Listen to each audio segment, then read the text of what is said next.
Ce sera demain soir la première diffusion d'On n'est pas couché avec Yann Moix, qui est le nouveau chroniqueur de l'émission. Il est en direct ce matin avec nous. Yann Moix, bonjour. Bonjour Jean-Marc. Merci beaucoup d'être en direct avec nous sur Europe 1. C'est votre première, donc demain soir. L'émission a été enregistrée hier. D'abord, vous êtes arrivé dans cette émission avec quel état d'esprit hier soir? Un peu stressé parce qu'il y a beaucoup de regards, beaucoup de pression sur vous. C'est plus que du stress. C'était vraiment un trac infini. Vraiment, j'avais comme une barre sur le front et c'est vrai que je voyais plus grand-chose. Et comment s'est passé l'enregistrement d'émission? On a évoqué tout à l'heure certaines tensions qu'il y avait déjà entre certains invités. Est-ce que vous l'avez ressenti?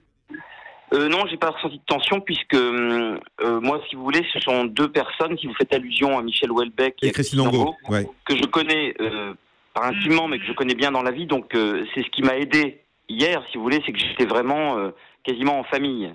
Et donc, il n'y avait pas d'invités politiques, etc. Donc, il y avait quasiment que des écrivains hier. Donc, c'était très agréable pour moi. Et ça veut dire que, vous l'aviez annoncé d'ailleurs dans une interview, je crois, vous avez décidé d'être plutôt cool, pas le plus agressif du monde, en tout cas avec les écrivains, avec les artistes, et de vous acharner, entre guillemets, plutôt sur les politiques? Oui, parce qu'on ne peut pas reprocher à quelqu'un de proposer un roman. Le roman ne peut pas me plaire, mais on peut pas. C'est pas un crime que de proposer un film, un disque.